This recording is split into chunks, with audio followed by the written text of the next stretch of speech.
दीक्षा classes के YouTube channel पर मैं प्रवीण कुमार आप सभी को स्वागत करता हूं। जैसे कि काफ़ी बच्चों का कमेंट था कि सर नया बैच कब से स्टार्ट हो रहा है, तो फाइनली आज 1 मार्च से नया बैच स्टार्ट हो रहा है 10th का। ठीक है, तो आप लोग क्या करेंगे, अपने दोस्त सहपाठी सबको इन्फॉर्मेशन कर देंगे कि नया बैच स्टार्ट हो गया है। हम मैथ स्टार्ट करेंगे और वो एक चैप्टर से स्टार्ट करेंगे। पूरा मैथ को क्या करेंगे, धीरे धीरे हम लोग खत्म करेंगे। ठीक है, चलिए तो हम लोग देखेंगे। सबसे पहले का चैप्टर है रियल नंबर। ठीक है, तो रियल नंबर को अच्छा तरह से देखेंगे।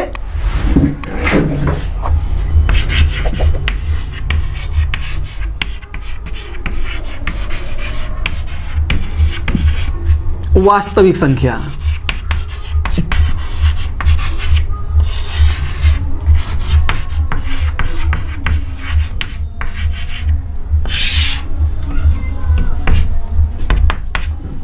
सबसे पहले इसका हम बेसिक बताएंगे। ठीक है, बेसिक में सम विषम पूर्ण अभाज्य भाज्य। इसके बाद हम क्या करेंगे, कुछ बेसिक सवाल बता करके इसके बाद हम चैप्टर को स्टार्ट करेंगे। चलिए, तो सबसे पहले हम लोग देखेंगे सम संख्या किसे कहते हैं या प्राकृत संख्या किसे कहते हैं। चलिए,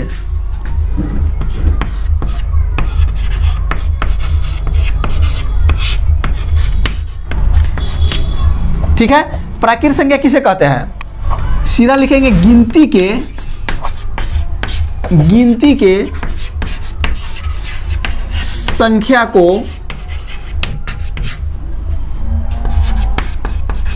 प्राकृत संख्या कहते हैं। गिनती, जैसे गिनती की संख्या मतलब 1 2 3 4 डॉट डॉट डॉट अनंत तक जाएंगे। हम लोग कहां तक जाएंगे, मतलब जितना गिनती की संख्या है उसको हम प्राकृत संख्या कहेंगे। इसके बाद दूसरा नंबर में आ गया पूर्ण संख्या।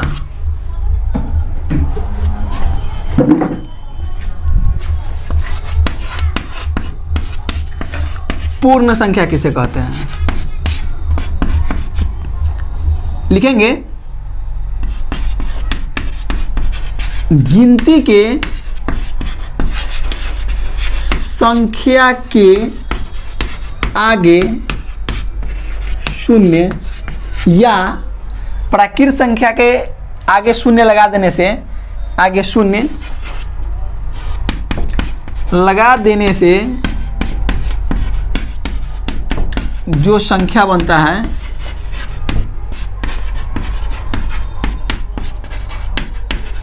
उसे पूर्ण संख्या कहते हैं। जैसे पूर्ण संख्या ना, तो 0 मतलब इसी संख्या में सिर्फ हम पहले 0 लगा देंगे तो हमारा हो जाएगा पूर्ण संख्या। ठीक है, इसके बाद चलेंगे सम संख्या देखेंगे। क्या गलती हो रही है, ठीक है। इसके बाद चलेंगे सम संख्या।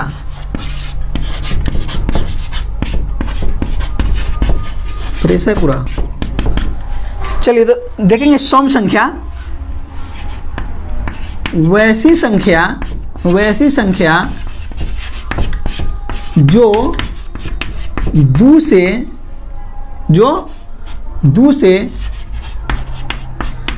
पूरा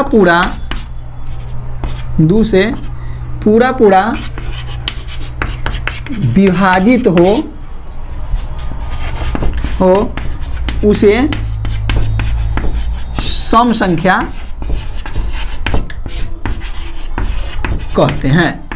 या जिस संख्या के इकाई स्थान पर 2 4 6 8 हो उसे हम सम संख्या कहते हैं। जैसे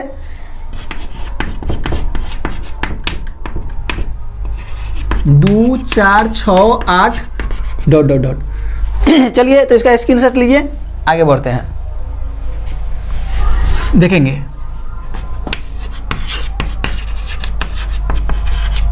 विषम संख्या वैसी संख्या जो 2 से विभाज्य न हो उसे विषम संख्या कहते हैं।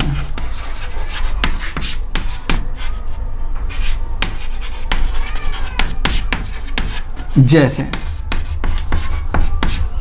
जैसे 1 3 5 7 9 ... हो गया हमारे पास प्राकृत संख्या, इसके बाद सम संख्या, विषम संख्या, पूर्ण संख्या। अब चलेंगे 5 नंबर में, 5 नंबर चलेंगे भाज्य संख्या।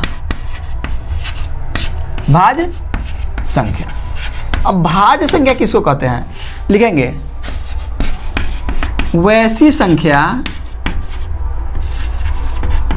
संख्या जो एक और स्वयं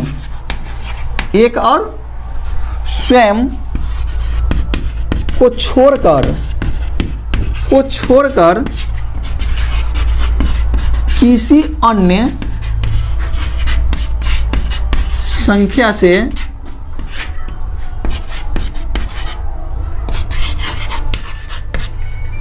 अन्य संख्या से भी विभाजित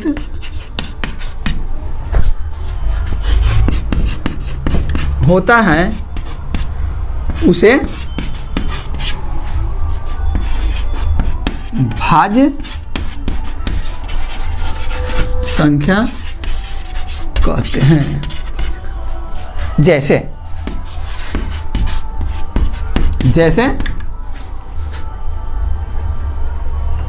4 6 8 9 12 15। देखिए एक बोले तो एक मतलब कोई संख्या, जैसे मैं 3 को मान लीजिए, 3 तो 1 से कट गया, 1 से कट गया। एक के अलावा सिर्फ क्या कटेगा, 3 से कटेगा, इसके अलावा दूसरा कोई संख्या से कटने वाला नहीं है। इसमें क्या लिखा है कि वैसी संख्या जो एक और स्वयं को छोड़कर किसी अन्य संख्या से भी विभाजित हो, इसको इसके अलावा या लिखेंगे वैसी संख्या जो एक और स्वयं को छोड़कर कोई अन्य संख्या से भी विभाजित हो, चाहे किसी दूसरे संख्या से विभाजित हो, तो उसे हम भाज्य संख्या कहते हैं। जैसे में अब 1 से विभाजित होगा और 3 से विभाजित होगा, तो 1 3 से जो विभाजित हो, इसके अलावा कोई से विभाजित नहीं होने वाला कोई संख्या से, तो ये हो गया क्या, विषम संख्या हो गया। लेकिन 4 को लेंगे तो 1 से भी विभाजित होगा और 4 से भी होगा, इसके अलावा 2 से होगा, क्या होगा, इसके अलावा 2 से होगा।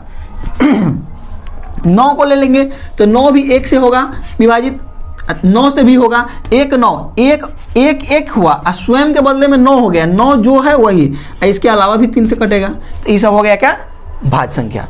अब चलेंगे विभाज्य।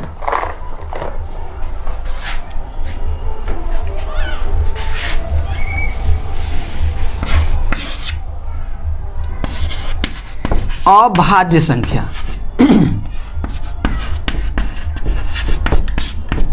वैसी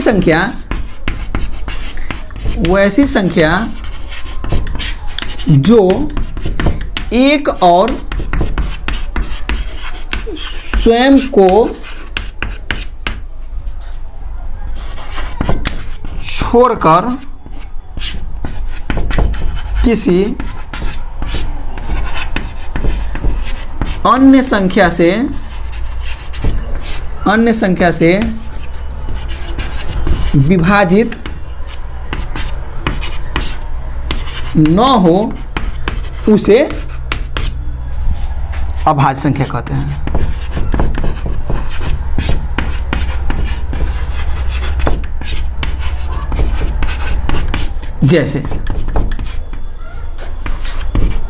जैसे 1 3 5 7। देखिए जैसे में आ गया 1 3 5 7, 2 भी होगा, ठीक है, 2 भी होगा। अब कहेगा कि सबसे छोटी भाज्य संख्या, ऑब्जेक्टिव क्वेश्चन हर साल पूछता है और एकदम पूछवे करता है कि कहता है भाज्य संख्या। अब कह देगा प्रश्न में कि सबसे छोटी भाज्य संख्या क्या होगा, तो सबसे छोटी भाज्य संख्या हम लोग 2 को दे देते हैं, लेकिन 2 नहीं होगा, सबसे छोटी भाज्य संख्या होगा 4, ठीक है, सबसे छोटी भाज्य संख्या हो जाएगा 4, क्योंकि इसमें 4 से शुरू हुआ, 4 के अलावा 3 नहीं होगा, नहीं 2 होगा, 2 भी 1 से कटेगा और 2 से कटेगा, इसके अलावा तीसरा कोई संख्या से नहीं कटेगा। लेकिन इसमें क्या है कि वो ऐसी संख्या जो एक और स्वयं को छोड़कर वैसी संख्या जो एक और स्वयं को छोड़कर किसी अन्य संख्या से विभाजित न हो उसे हम अभाज्य संख्या कहते हैं। जैसे में 1, 2, 3, 5, 7, ठीक है। अब सबसे छोटी भाज्य संख्या बोलेगा तो हम लिखेंगे क्या, सबसे छोटी भाज्य संख्या हो जाएगा 4 और सबसे छोटी अभाज्य संख्या बोलेगा तो हो जाएगा 2, ठीक है। चलिए तो लीजिए स्क्रीनशॉट, आगे बढ़ते हैं। चलिए तो भाज्य अभाज्य समझ लिए। सुनिए, भाज्य को क्या कहते हैं, भाज्य संख्या को हम यौगिक संख्या भी कह सकते हैं, यौगिक संख्या, ठीक है। अभाज्य संख्या को हम रूट संख्या भी कह सकते हैं, ठीक है।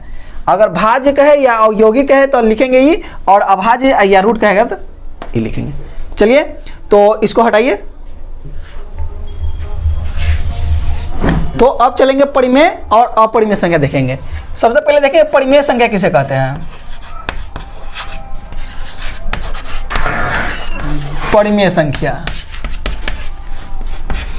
जो संख्या p/q के रूप में हो और q बराबर 0 नहीं हो तो उसे परिमेय संख्या कहते हैं। परिमेय संख्या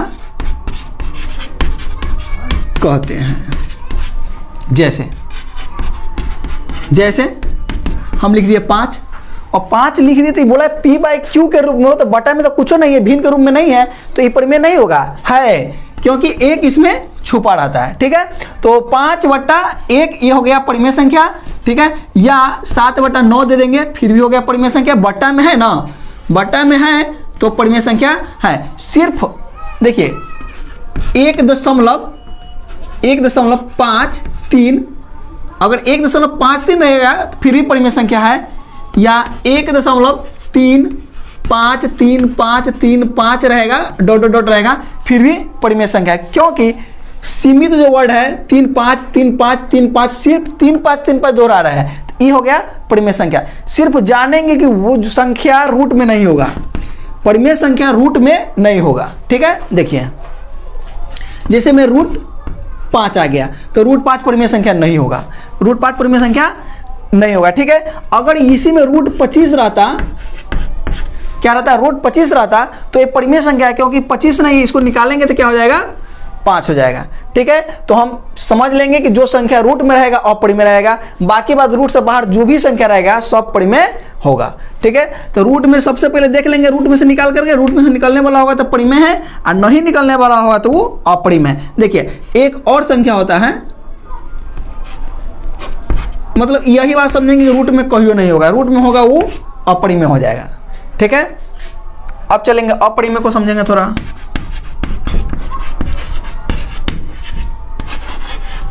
अपरिमेय संख्या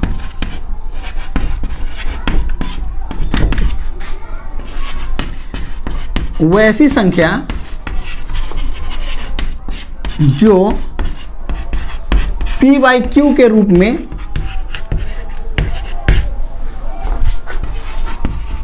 नहीं होता है उसे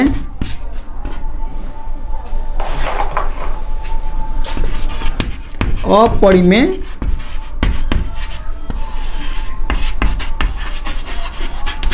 संख्या कहते हैं। जैसे एक के बाद समझा दिए, एगो हमेशा पूछता है, एकदम वीवीआई क्वेश्चन है कि एगो पूछेगा कौन परिमेय है कौन अपरिमेय, सीधा उसको देखेंगे कि रूट में है और रूट में से निकलने वाला नहीं है तो हो गया अपरिमेय, और रूट में है रूट में से निकलने वाला है तो परिमेय। बस सिर्फ हमको इतना ही देखना है, ठीक है। जैसे में रूट 7 हो गया तो √7 रूट में से निकलने वाला नहीं है तो ये हो गया क्या, ये हो गया अपरिमेय। जैसे में √18 हो गया, √18 रूट में से निकलने वाला नहीं है तो ये हो गया अपरिमेय। अपरिमेय में क्या होता है, हमेशा देखिए 5 3 1 3 1 1 3 1 1 1 3 1 1 1, मतलब ऐसा संख्या रहेगा तो हो जाएगा अपरिमेय।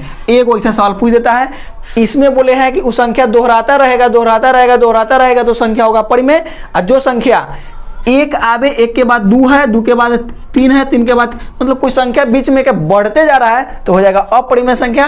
ठीक है, हम परिमेय और अपरिमेय समझ लिए। अब थोड़ा समझेंगे यूक्लिड विभाजन विधि से मौसा। ठीक है, उसको देखेंगे। चलिए,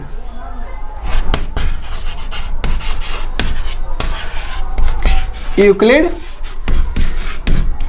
विभाजन प्रमेयिका।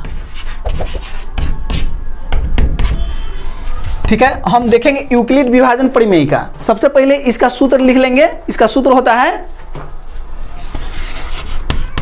भाज्य बराबर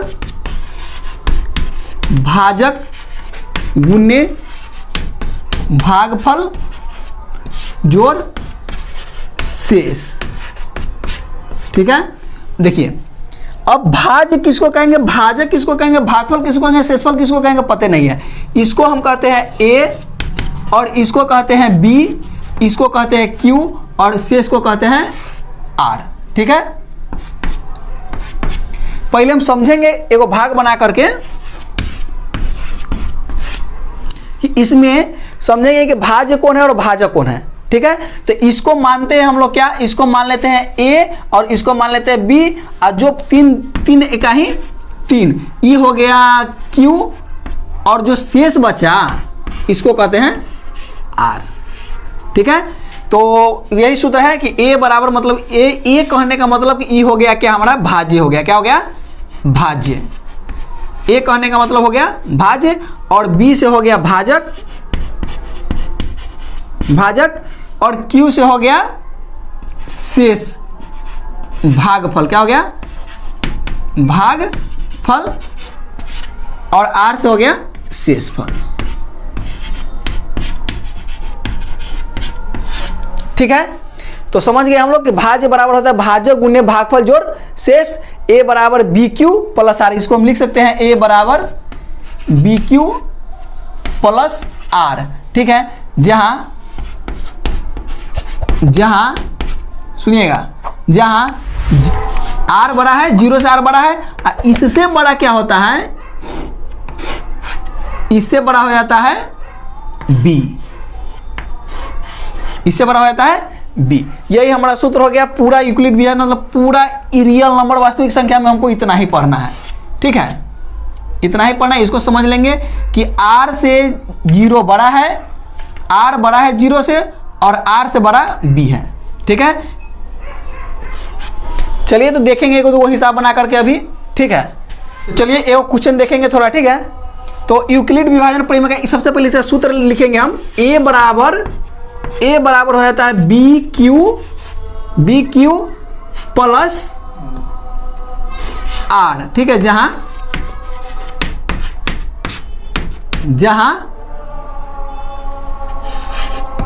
जीरो से बड़ा या बराबर है आर, जीरो से बड़ा या बराबर है आर, इससे बड़ा है बी। ठीक है, तो यही सूत्र है, इसी पर हम लोग काम करेंगे। देखिए अब क्वेश्चन में हमको दे देगा क्या, b बराबर दे देगा 4, b बराबर दे देगा 4, और q बराबर दे देगा 3, और r बराबर दे देगा 1।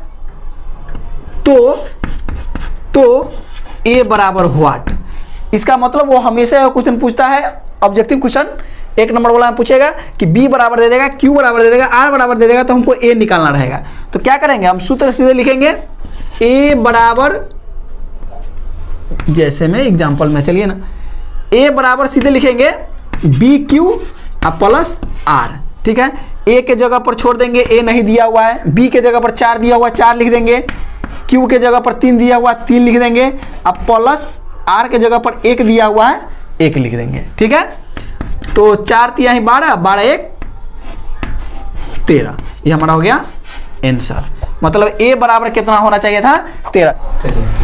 चलिए तो इसको ऐसे समझ लेंगे, b दिया हुआ है, b के जगह पर क्या दिया हुआ है, 4 दिया हुआ है, और इसको हम b कहते हैं, इसको a कहते हैं, और इसको q, और यहाँ पे r होता है। देखिए b के जगह पर 4 हो गया, q के जगह पर दिया हुआ है 3, और शेषफल की जगह पर 1 दिया हुआ था, तो इसमें क्या होता है, तो इसमें हो जाएगा क्या 13। तो हमने 4 तिहाई 12 किए हैं तो घटाए हैं तो 1 आ गया, ठीक है।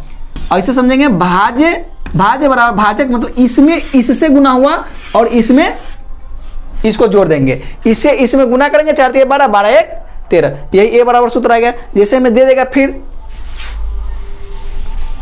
देखिए इसी में हमको दे देता क्या, a बराबर दे देता 13, b बराबर दे देता 4, b बराबर दे देता 4 और q बराबर क्या करता, q बराबर दे देता 3।